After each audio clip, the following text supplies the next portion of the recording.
कृष्ण भगवान गणनाथ सरस्वती रवि शुक्र बृहस्पति पंचेतान् सस्मरे नित्यं विनायकं गुरुं भानु सरस्वती प्रणदादौ मातृदेव भव आचार्य देव भव सर्वेभ्यो गोपाल कृष्ण भगवान लोकाभिरामं रणरंगधीरं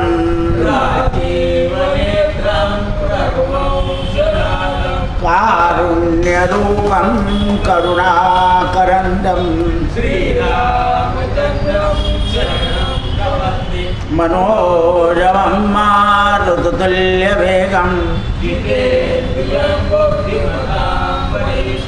वातात्मजं वानरयूथमुख्यं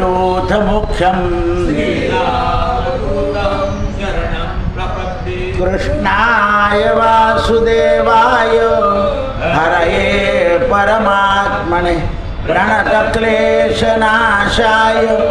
गोविन्दाय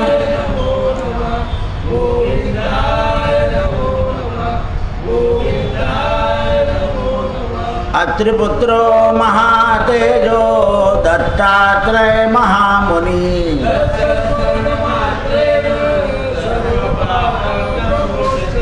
सर्वपाप सर्व वाराणस्यां भैरवदेव संसार भयनाशनम् अनेकजन्मकृतं पापं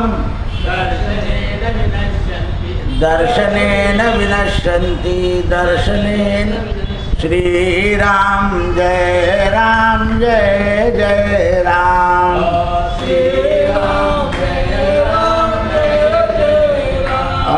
श्रीराम जय जय राम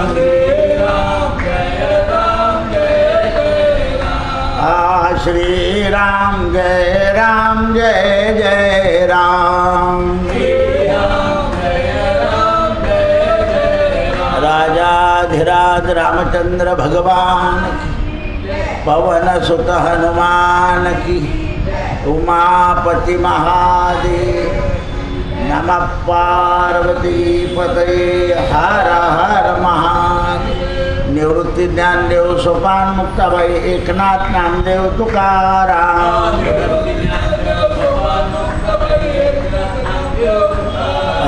निवृत्ति ज्ञानदेव सोपान मुक्ताबाई एकनाथ नामदेव तुकाराम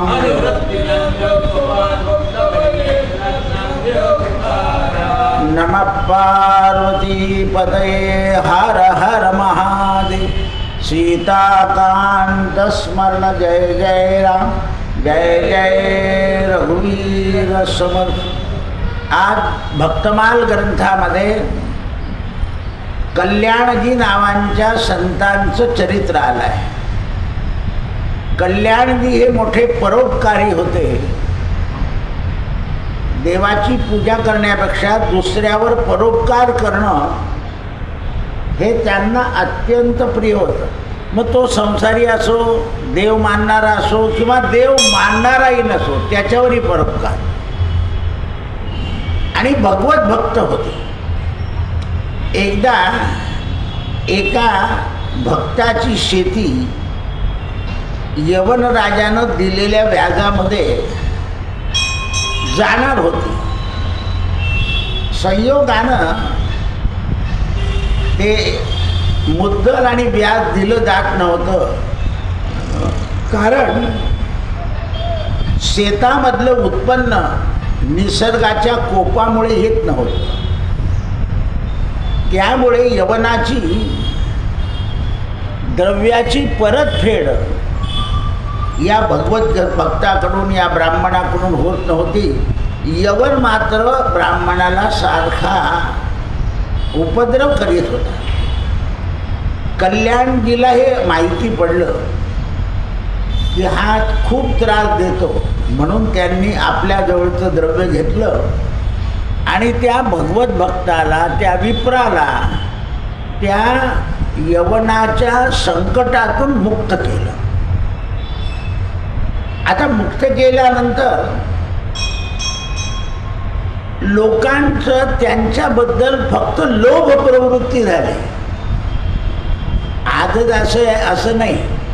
आता बा, आता वर्तमान स्थितीमध्ये सुद्धा 2-4 संत असे आपले की ते सामुदायिक विवाह लावतात गरीब लोकांचा, आणि लावताना तिथे श्रीमंत लोकही फायदा घेतात. तर कारण जगामध्ये असे लोक अनादिकालापासून आहेत आणि राहतील. काल मी तुम्हाला सांगितलं ना की बा अधर्माचा नाश हो, तो नाश होणारच नाही, कारण तो राहणारच आहे. फक्त अधर्म वाढायला नको. मग अधर्म वाढू नये याकरता काय केलं पाहिजे समाजाने? तर अज्ञान दूर करून धर्माबद्दल प्रीती आणि ज्ञान निर्माण करायला पाहिजे. आपण काय करतो, आपला भागवत सप्ताह झाला की कोणाचाच ऐकू नका असा प्रचार करतो. आपल्याच सप्त्याला या. मग असे अज्ञान प्रचारक असल्यामुळं आणि अज्ञान लोक संस्थेच्या अध्यक्षपदावर गेल्यामुळं घोटाळा झाला. मग का घोटाळा होतो? तर अज्ञानानंच घोटाळा होतो.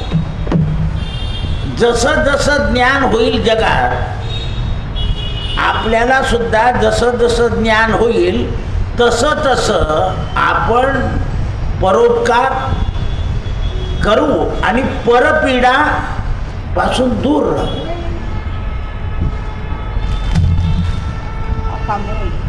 ये नाश्ता आपके लिए. परपीडेपासून दूर राहू. आता परपीडा केले म्हणजे पाप होतं आणि परोपकार केलं म्हणजे पुण्य होतं. तर आपल्याला परोपकार हे पुण्य कळालं पाहिजे. शास्त्रानं तर सांगून ठेवलं, परोपकाराय पुण्याय परपीडाय पाप. परपीडा हे पाप आहे हे शास्त्रानं आपल्याला सांगितलं आहे. पण मग शास्त्र ज्यांनी समजवलं त्यांनी लोकांना समजवलं पाहिजे. एखादा माणूस आला की बाबा मला नामसप्ताह करायचा आहे, तू बाबाला त्रास देतो काय नामसप्ताह, असं स्पष्ट सांगितलं पाहिजे. पण आपण म्हणतो मग आपलं गिराईक चाललं जाईल. गिराईक करता तुम्ही काय करता? पूर्वी वक्ते असे होते किंवा मला बोलवणं पुढच्या वर्षी अमक्याला बोलवा, दुसऱ्याचं ना हा त्याच दिवशी नारळ घेऊन येतो, माझं ठेव. असे नथुराम जास्ती झाल्यामुळं जो खरा राम आहे तो कळत नाही ना आपल्याला. कारण अनेक वक्ते जर आपण ऐकलं तर प्रत्येकाच्या सांगण्याच्या शैलीमध्ये काय आहे, पण आपण ज्या माणसाला देणार असलो तो लोभी नसावा, तो निर्लोभाने धर्म समजावून सांगणारा पाहिजे. नाही तर त्याने आपल्याला मोठं गिराईक दिलं म्हणून आपण त्याला मोठं गिराईक द्या असं नसावं. कोण कसं असावं हे सांगितलं आहे. त्यामुळं एक भक्त त्यांच्याकडे गेला. आता सुरू झालं, महाराज कल्याणदासजी मला 200 रुपये उधार द्या, कारण माझ्या मुलाचं लग्न आहे. माझ्या मुलाचं आता 200 रुपयात लग्न होत होतं. हा काळ कोणता असेल तो हिशोबात धरा. 200 रुपयामध्ये लग्न होत होतं हा काळ लक्षात घ्या. आता 2 कोटींनी 3 कोटी लागत आहे असं लग्न पाहिले आपण. आता मध्यम माणसाचं लाखावर येऊन गेलं आहे, 2 लाख असं आहे. आता कोण कावळे गुरुजीने नातवाचे जर 30 तोळे सोनं घेतलं तर किती लाखाचं होईल ते? आता नातू झाला लग्नाचा 30 तोळे असं आहे ते. म्हणजे 200 रुपयामध्ये लग्न होणार होतं. म्हणजे काळ कोणता होता तो लक्षात ठेवा. म्हणून त्यावेळेस यांनी त्याला सांगितलं तू काळजी करू नको, यथा समय जेव्हा येईल त्यावेळेस मी तुला ते देईन, विवाह करायला पैसे देईन. त्याच्या पुत्राचा विवाह ठरला, तो पैसे मागायला आला. त्यावेळेस त्यांनी आपली एक वस्तू विकून त्याला पैसे देऊन टाकले. कारण पूर्वीच्या काळामध्ये वस्तू असायची पण द्रव्य कमी असायचे. धान्य भरपूर असायचं, काही वस्तू असायच्या, पण हे तर लोक वस्तू विकून टाकायचे. मधल्या काळात नाही का बऱ्याच लोकांना एक एक बिघे मुली करता शेती विकावी लागली आणि त्यामुळे मुली मारल्या गेल्या. आणि मुली मारल्या गेल्यामुळे आता मुली मिळत नाही आहे. असं आहे का, प्रसंग कसा बदलला. त्यामुळे कल्याणजीनं त्याला पुत्राला लग्नाला पैसे दिले आणि त्याला परिक्रमा करून घेतली की हे तुला परत द्यायचे नाही आहे. वस्तू विकली आणि अशा प्रकारे तुला ही निछावर दिली. गंभीर परोपकार करणारे, त्यामुळे यांना भगवान संतुष्ट झाले. असं काम केल्यामुळं भगवान संतुष्ट झाले. एकदा शरद पौर्णिमेचा महोत्सव होता. मंडलामध्ये सगळ्या संतांना आमंत्रण दिलं होतं. कल्याणजीलाही निमंत्रण द्यायला विसरून गेले होते. एवढे परोपकारी संत असून त्यांना आमंत्रण द्यायला विसरून गेले. म्हणून त्याने हा संतांचा मोठा उत्सव ठेवला होता. त्याच्या स्वप्नामध्ये भगवान गेले आणि सांगितलं तू कल्याण राज्याला आमंत्रण दिलं नाही, तो माझा आवडता भक्त आहे. मग दुसऱ्या दिवशी कल्याणजी उत्सवामध्ये आले आणि त्या माणसाने सांगितलं की महाराज तुम्हाला यायचं आहे, पण घाई गर्दीमध्ये मला तुमचा विसर पडला होता. मला भगवंताने स्वप्नात येऊन तुम्हाला उत्सवाला बोलवायला सांगितलं आहे. तो खरं बोलला. कल्याणजीला आनंद झाला. याने खरं कबूल केलं आणि भगवंताने याच्यावर कृपा करून आपल्याला उत्सवाला बोलवलं. त्यावेळेस कल्याणजीने भगवंताला सांगितलं की प्रभू मला तुमच्या आवडत्या कार्यक्रमात तुम्ही मला बोलवलं, त्या भक्ताला स्वप्नात आमंत्रण द्यायला सांगितलं, पण निदान मला स्वप्नातही दर्शन देत नाही तुम्ही. काय माझा अपराध आहे. म्हणाले तुझ्या घरी दोनदा पैसे द्यायला आणि पैसे मागायला आला तो मीच होतो.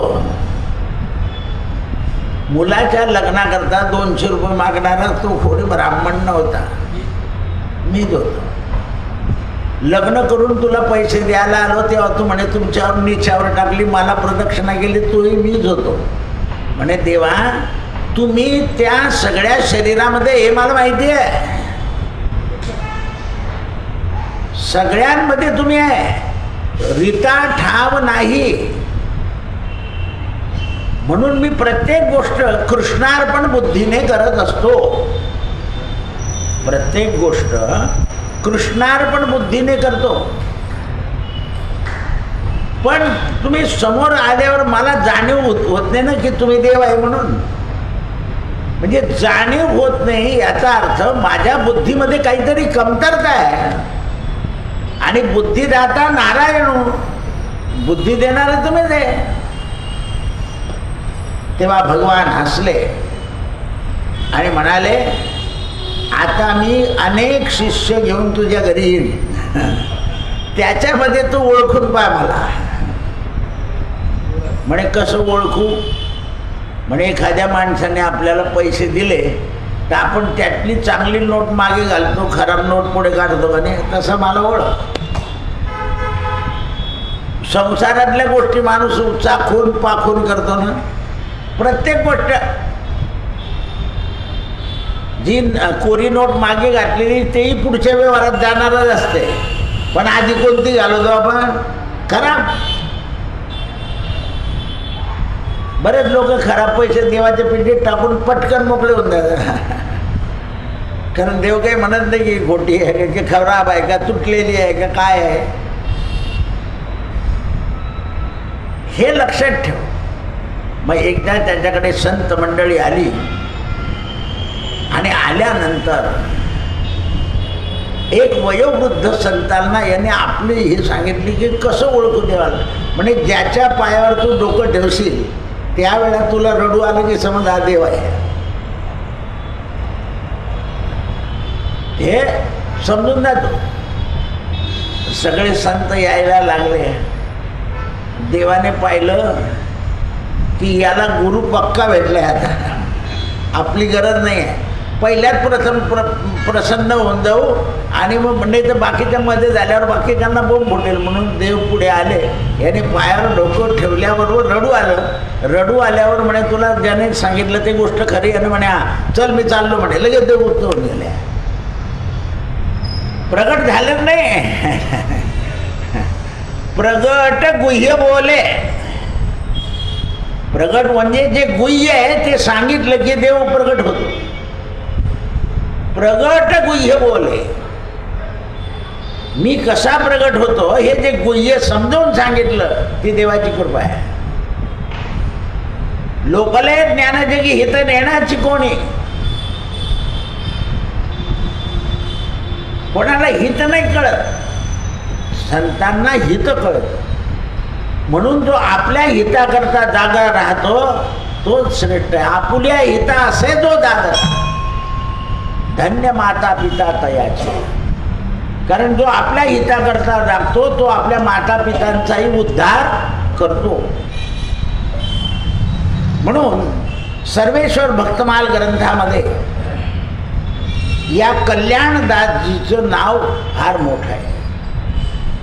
म्हणून शिष्य संप्रदायामध्ये हे धर्म प्रसिद्ध झाले आणि कल्याणजी हे भगवंताचे कृपापात्र झाले. पुढे विठ्ठलदासजी, आपण वी म्हणतो तिकडे ब म्हणता विठ्ठल. विठ्ठलदासजी हे अत्यंत भगवत भक्त, संत सेवा आणि लोकसेवा आणि परलोकाकरता प्रभू सेवा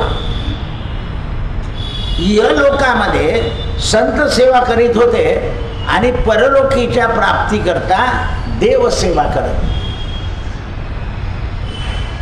प्राप्त झाल्यानंतर आपल्या आदि अंत जीवनभरामध्ये भगवंताच्या चरणाच्या रजाची प्रतिज्ञा करून कायम भगवंताचं रजकरण आपल्या मस्तकाला लावत होते. संतांची परमसेवा करीत होते. सहजासहजी आपल्या ऐपतीप्रमाणे कोणालाही विनमुख जाऊ देत नव्हते. कोणालाही विनमुख जाऊ देत नव्हते. आणि धनी मानी जे लोक होते त्यांचाही आदर करीत होते. कारण काही लोक काय करतात, धनी म्हणजे जे धनवान आहे आणि मानी म्हणजे जे अधिकारी आहे त्यांच्याकडे लक्ष नाही देत काही संत, पण हे त्यांच्याकडे लक्ष देत होते. एकदा लोकांनी त्यांना विचारलं की तुम्ही या धनीमान्यांकडे का बरं लक्ष देतात. म्हणे यांनाही जर भगवंत कळाला तर जगातली व्यवस्था आणि व्यवस्थापन चांगलं होईल. म्हणून जे राजगादीवर बसतात किंवा ज्यांच्याकडे अधिकार असतात त्यांनी जे व्यवस्था आणि व्यवस्थापन करणारे लोक आहेत त्यांना संज्ञान केलं पाहिजे की तुम्हाला अधिकार आहे त्यावर चांगलं करून टाका, चांगलं भलं करून टाका. रस्ते करायचे तर असे करा की तुमचं नाव निघालं पाहिजे, असं सांगितलं पाहिजे. नाही तर 6 महिन्यामध्येच रस्त्याला गड्डे पडतील तर काही उपयोगाचे नाही.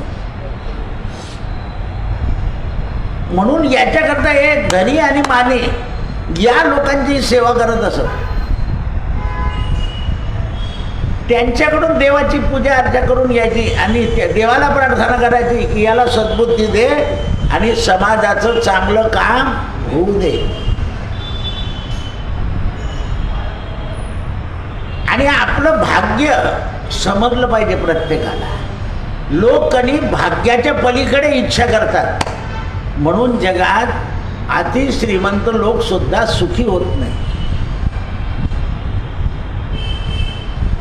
अति श्रीमंत लोक सुद्धा सुखी नाही होत. कालच बातमी होती, ज्या माणसाने मागच्या वर्षापर्यंत त्याच्या धंद्यात सगळा नफा होता,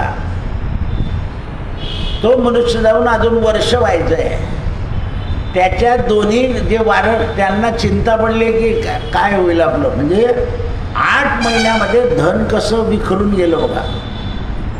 कालचीच मोठी न्यूज आहे. म्हणजे 8 महिन्यापूर्वी एकदम प्रॉफिटमध्ये होत्या कंपन्या, आणि काल सगळा ॲव्हरेज निघाला तर दोन्ही जे वारस कन्या ठेवल्या होत्या त्यांना चिंता आहे. त्याचं कारण आहे ना, जो कोणी असतो भाग्य घेऊन आलेला त्याच्या भाग्याने चालतो. म्हणून मालक कोणाला बनवतो देव? ज्याच्या भाग्यामध्ये अनेक लोकांचं उदरभरणं त्याच्या हातात आहे त्यालाच मालक म्हणजे अनेक लोकांचं लक ज्याच्या हातात आहे त्यालाच मालक असं म्हणतात. आता मालक कोणी राहायला तयार नाही, कारण राहूच शकत नाही ना. वैयक्तिक स्वार्थ पाहता. सगळ्या नौकरांचं हित उचलून जो उरेल तो नफा घेणारा मालक. कालच सांगितलं, सगळे मोर बुच्चे झाले. तर ही स्वरूप स्थिती सांगितली. अन्न वस्त्र याची कधी कमतरता नव्हती विठ्ठलदासांना, आणि कोणालाही अन्न वस्त्र याची कमी न पडू देण्याची तयारी होती. आपल्या परीनं जे देता आलं, देता येईल ते देण्याचा त्यांनी प्रयत्न करत राहिले. आपल्या आजूबाजूला जो जनसमुदाय होता त्यांना वाक रूपानं शांती दिली. वाणीनं, हे बोलून. सगळी शांती द्रव्यानं मिळत नाही. आपल्याला काय वाटतं, पैसा असला की सगळं. पहा तुम्ही आता एवढ्या मोठ्या धंद्यावाल्याचं उदाहरण दिलं तुम्हाला, की सगळं पैसा सर्वस्व नाही आहे. वाक रूपेण म्हणजे वाणीनं ते अनेक लोकांना समाधान द्यायचे. जसं पूर्वी आपले अरे भाऊ वाईट दिवस बी निघून जाता, कामाला लागा. फक्त काय सांगायचं ते, कामाला लागा. मनुष्य कामाला लागला की त्याचं परिवर्तन होतं ना. कारण द्रव्य येत राहिलं पाहिजे आणि खर्च करावं लागतं. नाही आलं तर कर्ज काढून करावं लागतं. कर्ज नाही भेटलं तर विष खाऊन मारावं लागतं. नियम आहे तो. म्हणून ते वाक रूपानं जगाला ज्ञान द्यायचे. महाराज एका वाण्याकडे गेले आणि त्या वाण्याला सांगितलं की बघ, तू जास्त नफा घेण्याच्या विचारात राहू नको. कारण तू धान्य जास्त घेतलं, जास्त भाव देतो, त्यामुळे तुझं धान्य कमी विकलं जातं. आणि शेवटी उरलेल्या धान्याला काय लागतं? कीड. ज्याप्रमाणे उरलेल्या धान्याला कीड लागतं त्याप्रमाणे तू जास्ती भावानं विकलेल्या तुझ्याजवळ पैसा जास्त येईल. मग त्या आलेल्या पैशाला कीड कसं लागतं हे ऐकून येणे माझ्यासमोर. आता तू म्हणे पैशाला कसं कीड लागेल? ऐक, हे तुझे मुलं आणि मुली हे बिघडले की त्यांना काय लागलं? कीड. असं समजा.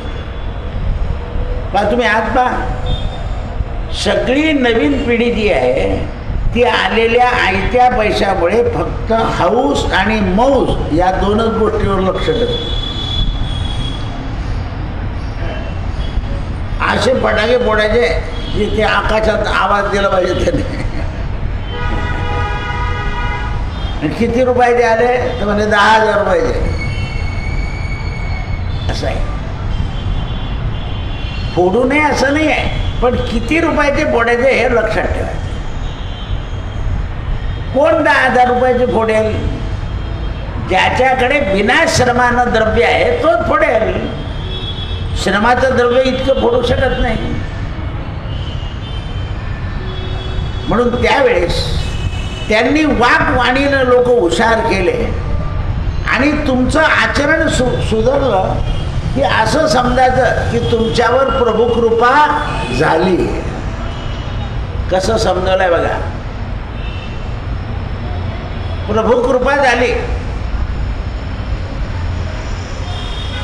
आपलं आचरण आणि आसक्ती कमी व्हायला लागली की समजायचंय आपल्यावर ईश्वर कृपा आहे.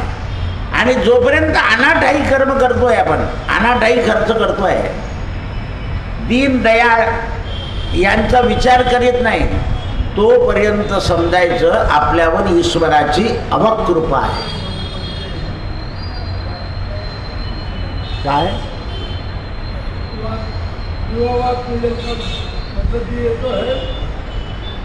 म्हणून 2 दिवसाचा उत्सव करायचे ते नेहमी. आणि 2 दिवसाच्या उत्सवामध्ये संतांना अन्न आणि वस्त्र प्रदान करायचे. संत त्याच्याने संतुष्ट व्हायचे. पण अनेक लोक त्या प्रसंगाला पाहून आपला अहंकार सोडून द्यायचे आणि क्षमा प्रार्थना करून सगळ्यांच्या चरणावर लोळायचे आणि भगवंतावर विश्वास ठेवायचे. असे हे संत जगामध्ये काम करीत करीत जगदोद्धाराचं रामचरणावर भरोसा ठेवून एकदा रामामध्ये विलीन झाले. आता भगवत भक्तांचे भक्त अशा संतांचं शेवटचं चरित्र 2 दिवस राहिलं. आता भक्तमाल ग्रंथ म्हणजे देवाचे जे भक्त आहे त्या भक्तांची पूजा करायची. म्हणून त्याच्यातले आहे सदानंदजी. हे प्रेमानं संत सेवा करायचे आणि आपल्या सर्वस्वाचा त्याग करायचे. स्वतः संतुष्ट होते पण आलेल्या संताला संतुष्ट करून रवाना करायचे. तर वस्त्र कपडं आणि पैसे याच्याने नाही, वाक की तुम्हाला ज्या ठिकाणी जे मिळालं ते भगवंतानं दिलंय, या माणसानं दिलं नाही असं समजायचं. म्हणजे भगवंताच्या इच्छेत जेवढं असलं तेवढंच मिळतं. पहा तुम्ही आता हा निसर्ग कोप धरा. जेवढ्या लोकांनी खोटे विषारी औषध टाकून वस्तू विकलेल्या होत्या, पाले भाज्या धान्य धन्य, त्या सगळ्यांना फटका देऊन देव मोकळा होऊन गेला. कोणाला सोडले नाही. तरी अजून लक्षात येणार नाही की आपण काय करतो. हल्ली शेतकरी भाज्या शेतातल्या स्वतः खात नाही. त्याला माहिती आहे याच्यावर आपण हे विषारी मारलंय आणि बाजारात मात्र शहरातल्या लोकांना खायला. मग तुम्ही जर असं खोटं काम केलंय तर कुठे न कुठे शिक्षा. काय भाव झालं केळं, शेतातल्या केळाचं भाव ऐकलं का, धक्का बसेल इतकं स्वस्त होऊन गेलंय. असं आहे ते. म्हणून हे सदानंदजी सगळ्यांना संतुष्ट करत असतं आणि इच्छेनुसार भोजन हे जास्त रजोगुणमय करू नये असं सांगायचे. रजोगुणात्मक भोजन हे फक्त सणावाराला करावं असं समजून सांगायचे. रोजचं भोजन साधं असावं आणि संत आले की त्यांना गोड भोजन द्यायचं आणि बाकीच्या लोकांना साधं भोजन द्यायचं. दिसणाऱ्याला असं दिसायचं की इथे भेद आहे, पण त्यांच्या वाकवाणीनं त्यांनी समजावून सांगितलं की लोक भेद विसरून जायचे. ज्याप्रमाणे रजोगुण पाहिल्यानंतर डोळ्यामध्ये रजोगुण जास्त उत्पन्न होतो, त्याप्रमाणे रजोगुणात्मक अन्न खाल्ल्यावर सुद्धा शरीरात रजोगुण जास्त निर्माण होतो हे समजावून सांगायचे. म्हणजे खऱ्या भक्ताला भगवंताच्या प्राप्तीचं ज्ञान ते देत असत. तू असं वाकून जरी तुम्ही संत आहे आणि तुम्हाला मिष्टान्न भोजन आलं तर ते एकदा पानात आल्यावर पुन्हा घ्यायचं. दुसऱ्यांदा घेताना साधं भोजन घ्यायचं. बघ कसा रजोगुण कमी करायचा हे सांगितलं. 42 जिलेबीच्या चापोळ्या खाल्ल्या, 18 लाडू खाल्ले, असं जे करतो मनुष्य त्यामध्ये मर्यादा शिकवली आहे. की तमोगुणात्मक अन्नाचं सांगितलं. रजोगुणात्मक अन्नानं तुम्हाला कोणत्याही संग्रह करायची बुद्धी येईल. रजोगुण अन्न काय करतं, माणूस संग्रह करतो.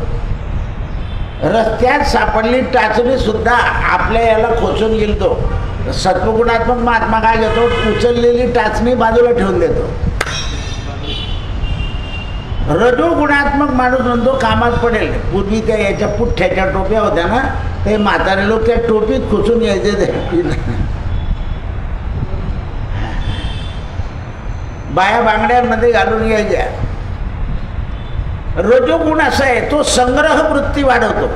आणि संग्रहाचं फळ असं आहे की दुःख. मग तमोगुणात्मक गुणवाल्यांना सांगितलं की शरीरामध्ये तमोगुण वाढला की काय होतं, आळस, प्रमाद, भय आणि निद्रा. केव्हा येते म्हणे ती, देवाचं काम करताना. तर असं सरळ आणि साधं भोजन, आपलं पात्र आपण उचलून ठेवलं तर त्याचं विशेष पुण्य असं सांगितलं. पण तमोगुणात्मक लोक आणि रजोगुणात्मक लोक ते हलकं काम समजतात. पहा तुम्ही, तमोगुणातले लोक सगळे बाजूला सरकून जातात, लगेच झोपून जातात. लगेच सत्वगुणी माणूस आवरून सावरून मग विश्रांती घेतो. म्हणजे त्या आवरण्यात त्याला श्रम होतं आणि अन्न पचायला लगेच सुरुवात होते. आपण श्रम न करता सगळं आवरलं नाही आणि लगेच झोपलं तर ते अन्न पचायला वेळ. हे ज्ञान दिलं, हे ज्ञान आहे. भोजनानंतर ज्या क्रिया सांगितलेल्या आहे त्या जर करत राहिल्या तर पचनशक्तीला गती मिळते. आणि लगेच झोपलं तर पचनशक्तीला गती मिळत नाही. त्यामुळे आळस, प्रमाद आणि भय येतं. आज समाजाला हीच गरज आहे.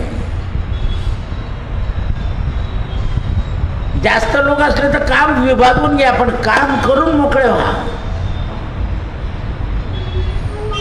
काम करून मोकळे व्हा. आपण जर तसं एकावरच सोपवलं तर एक थकतो,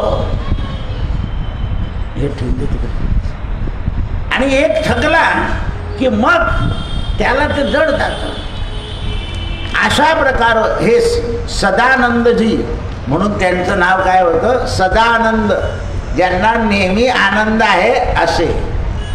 त्यांनी सांगितल्याप्रमाणे जर आपण वागलो तर आपण सुद्धा सदा आनंदामध्ये राहतो. म्हणून ईश्वरानं त्यांचं नामाभिधान सदानंद ठेवलं. आता नारायणदासजी, नारायणदास हे संत सेवा करण्यामध्ये प्रीती होती.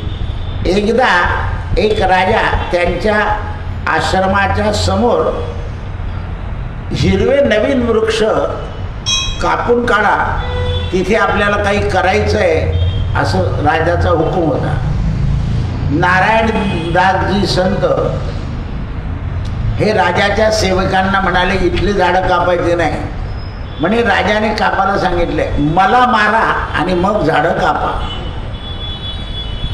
वृक्षवल्ली आम्हा सोयरी. त्यावेळेला राजाच्या कर्मचाऱ्यांना क्रोध आला आणि त्यांनी राजाला सांगितलं. राजा म्हणे त्याच्यावरच प्रहार करा. म्हणून त्याच्यावर प्रहार करायला संतापले. त्यावेळेला हे नारायणदासजी तर सरळ उभे होते, पण ज्याने शस्त्र उगारलं तो ओरडत ओरडत पळायला लागला. मग दुसरा आला. शस्त्र उगारल्याबरोबर ओरडत ओरडत पळायला लागला.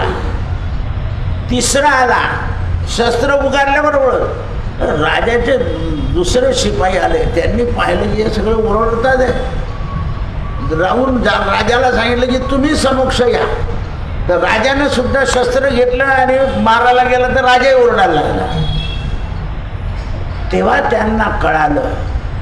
मग राजानं शस्त्र खाली टाकलं, नमस्कार केला आणि नारायणदासजीला विचारलं, हे असं कसं? म्हणजे ज्याप्रमाणे माझ्यात जीव आहे त्याप्रमाणे त्यांच्यातही जीव आहे.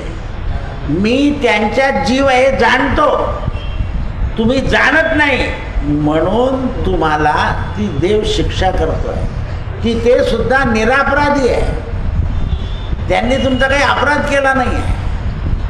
ते जेव्हा सुटतील तेव्हाच त्यांना काढायचं. हे राजाला त्यावेळेला कळालं. अति अडत असेल तर त्याच्याकरता आधी वृक्ष लावायचे. किती वर्ष झालं आता? आपल्यापेक्षा उत्तर प्रदेश पुढे निघून गेला झाडं लावणार. आपले 33 कोटी कधीचे लावले होते. त्याचं मंत्रिपद गेलं, 33 कोटी लावणार आहे, त्याला दिलं नाही यावेळेस. काही सांगायचं का 33 कोटी लावले म्हणून? दिलं, आदर केले. म्हणून त्यावेळेस नारायण नदीचा राजानं सत्कार करायचा ठरवला. तेव्हा नारायणजी म्हणाले, माझा सत्कार करायची गरजच नाही, माझ्या सत्काराच्या खर्चाच्या ऐवजी एवढे झाडं लावा. काय करा, एवढे झाडं लावा. झाडं लावा, झाडा जगवा. जगवण्याची जबाबदारी सुद्धा आपली आहे असं समजावून सांगितलं. म्हणून नारायणदासजीच्या मनामध्ये करुणा होती. मग त्यांनी मानवाबद्दलच करुणा केली असं नाही, तर पशु पक्षी जीव जंतू, आता काही प्राणी असताना यांना हे जर आजारी पडले तर हे आपलं घर शोधतात, तर त्यांच्या घरात त्यांना राहता नाही येत, म्हणून माणसाच्या घरात घुसून जात आहे. काही प्राणी पक्षी किंवा घुबड येऊन जाते किंवा वटवा गोळी येऊन जाते घरात. आपलं म्हणतं अपशकून झालं, नाही तर जीव आहे. घातपाताला घाबरला म्हणजे कुठेतरी आसरा शोधतो तो. आपण जसं कुठे घाबरलो की कुठेतरी कोपरा शोधून घेतो, त्याप्रमाणे हे पशु पक्षी जीवजंतू सुद्धा भयातूर झाले निसर्गाच्या आपत्तीने की कुठेतरी गावात शोध घेतात. आपण त्याला अशुभ समजून जातो, पण तो जीव स्वतःच्या रक्षणाकरता जातो. ज्याप्रमाणे आपण आपलं रक्षण करून घेतो त्याप्रमाणे या जगामध्ये सगळे जीव जे आहे ते आपल्या रक्षणाकरता स्वयं प्रयत्न करतात.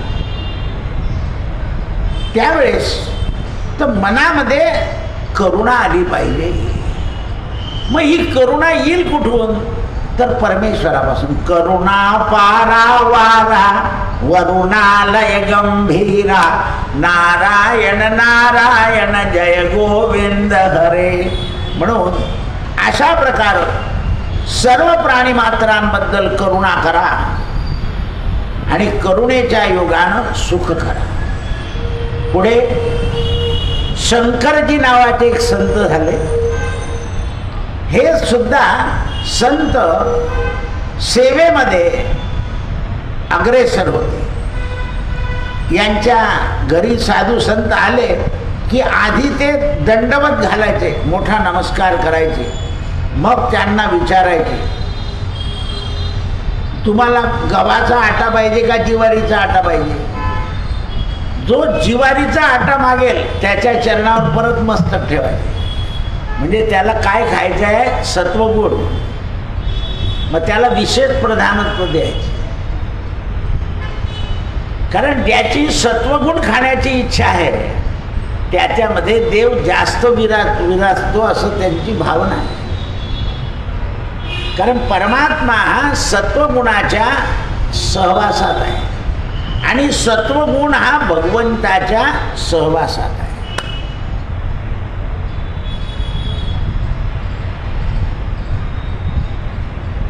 3 गुण आहेत जगामध्ये, पण त्यातला सत्वगुण हा भगवंताचा.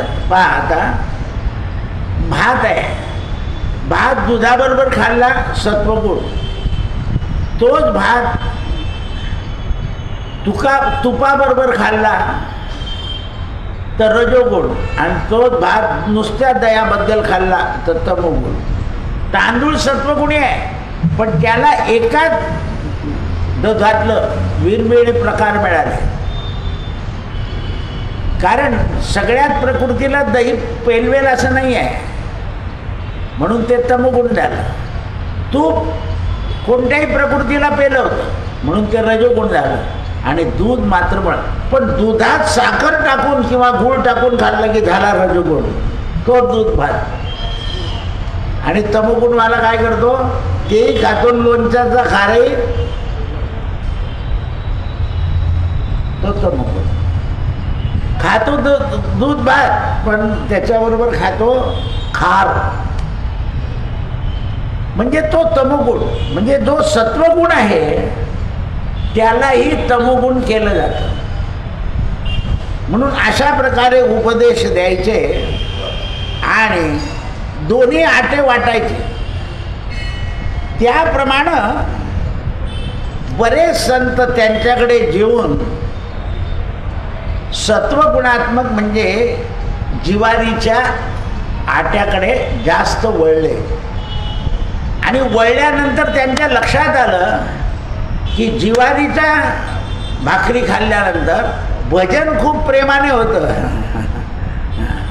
रजोगुणात्मक आहाराने. आता पहा ना, काही काल्याचं कीर्तन असलं की सुकडून भजन म्हणायला लोक आलेले असतात, ते खरे भजनाकरता आलेले. काल्याचं कीर्तन झालं की जेवण आहे म्हणून जास्त आले.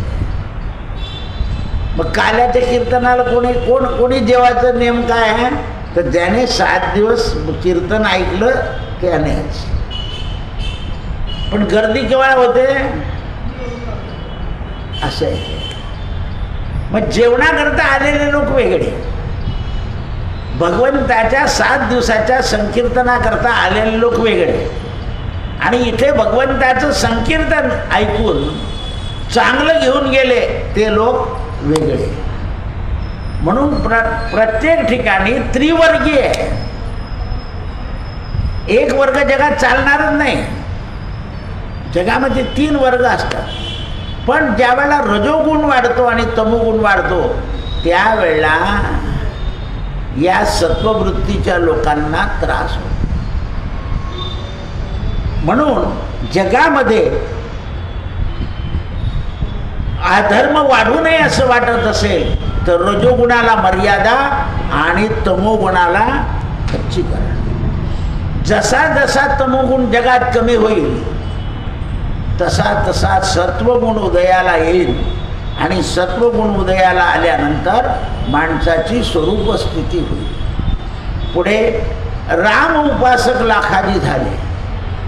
आता राम उपासी बनल्यानंतर किंवा राम उपासी संत बनल्यानंतर यांनी राम उपासनेची महती वाढवली. राम उपासनेच्या मर्यादामध्ये काय आहे तर विशेष मर्यादा आहे. काय आहे? विशेष मर्यादा आहे. मनुष्याच्या जीवनानं राम मर्यादा घेतली किंवा राम उपासना घेतली म्हणजे मर्यादित जीवन जगायचं आहे असा सिद्धांत आहे.